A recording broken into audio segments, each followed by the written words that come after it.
petit, aujourd'hui, nous sommes au bord du fleuve lointain, le fleuve des Sékou. Donc, aujourd'hui, on va parler de l'histoire des Koulibaly, les Baramankolo et les Niangolo. Comment ils ont fait leur bataille avec le peuple de Sékou. Donc, je vais vous montrer les choses, les objets qu'ils ont détruits, qu'ils ont oublié ça ici. Donc, je vais vous montrer ça. Après, ici on appelle ça fleuve lointain, fleuve de Sékou. Parce que les Baramankolo et les Niangolo, après avoir combattu avec les fleurs, voilà, on est fleurs au Canada. Voilà, on est fleurs au Canada. En France, les Baramankolo et les Niangolo, ils m'ont dit donc c'est commencé. À travers voilà, le fleuve parce que Koulibaly nana, Koulibaly battu, Baramankolo Niangolo, les deux frères. Alors, Djeka de où t'as Djeka de où flata. Donc c'est pour ça qu'ils ne mangent pas Djeka Oussou. Donc voici les matériels qu'ils ont oubliés ici. Donc je veux monter. Il faut bien noter parce que je sais que cette année ils vont l'histoire de Koulibaly en géographie ou en histoire. Oui, déjà noté. Donc viens voir les objets. Voici les avis de Koulibaly, les deux frères là, Baramankolo et Niangolo. Mais ils sont là depuis en 1920. Mais chaque pluie vient, mais ça n'y pas. Ça n'y pas. Non, il faut non. Mais je peux la toucher. Non, il faut pas la toucher parce que ce sont des choses sacrées qu'on peut pas. C'est intouchable. Tu vois. Donc voici les avis de Baramankolo et Niangolo qui portent. Après il y a leurs chaussures là-bas qui sont derrière le fleuve Bassigoul. Ah bon? Le fleuve Bassigoul. Donc viens. Mais c'est dommage. Arrangez ça, ça c'était le combattant qui portait ça. Le combattant là. Oui, le combattant. Les gens qui combattaient pour montrer leur couleur, leur pays, leur démonstration. C'était les deux frères qui s'appellent Baramankolo et Niangolo. Les Koulibaly, tu vois. C'est-à-dire, après, les descendants de Baramankolo et Niangolo, c'était le Bidon Koulibaly, Damazon Koulibaly et Samourou Koulibaly. Tu vois, donc, c'est le souci. Non, il ne faut pas les toucher, petit. J'ai toujours dit là, si tu touches là, tu vas créer problème sur toi. Il ne faut pas les toucher. Ok, merci. C'est le truc qui est touchable. Ok, merci. Il faut noter ça. Il faut noter ça parce que c'est très risqué. Je sais que cette année, ils vont donner l'histoire du Mali.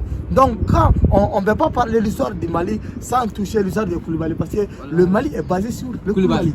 Voilà. Donc, après cette chose-là, il y a aussi des objets qui sont en haut qui s'appellent ça des casquettes.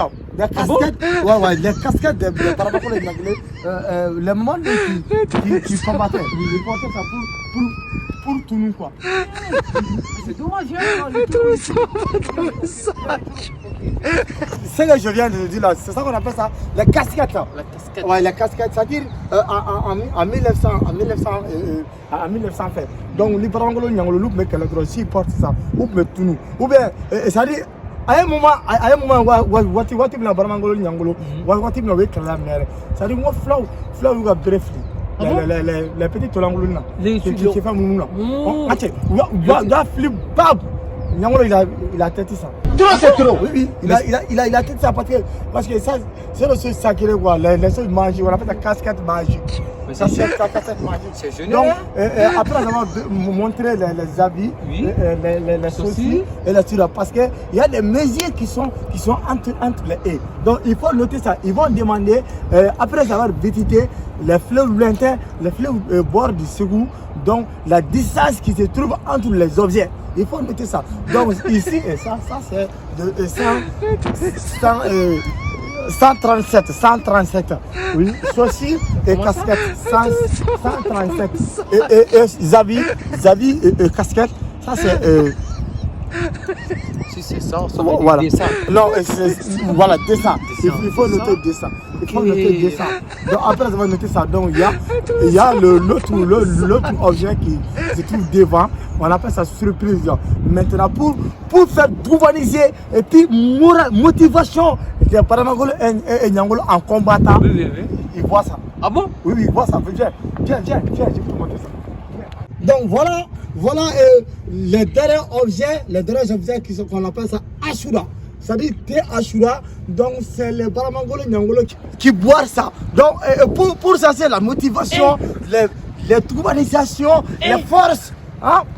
Ça dit le physique, ça dit où mène l'ennemi, thé Ashura, où mène le quand quoi, l'autre on appelle ça thermos Ashur. Thermos, je connais ça. Voilà, thermos Ashur. Même chez nous à Paris là-bas, voilà, on met voilà, bon, ça, la création vient de les 7 appareils, on appelle ça thermos Ashur. Donc, vraiment, il y a une minute qui est gagnant.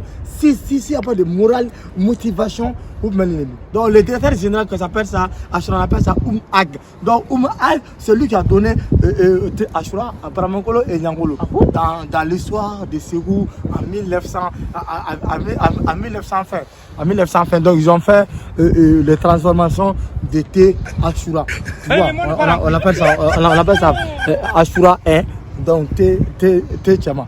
Donc si tu vois ça, tu vas faire beaucoup de batailles, tu dois être comme Baramangolo, Nyangolo, même Hachimi il voit ça. Ah bon? Oui. Mais c'est génial là. Non, pour être là, pour être présent, il faut voir Théâtre. Oh. Oui. Donc après avoir montré ça, donc il y a les écritures de Baramangolo et Nyangolo qui sont en haut. Donc c'est venu mon câble. Donc après je vais te montrer ça. Tu es sûr de ça? Oui. Aujourd'hui, on va parler de l'histoire de Ségou.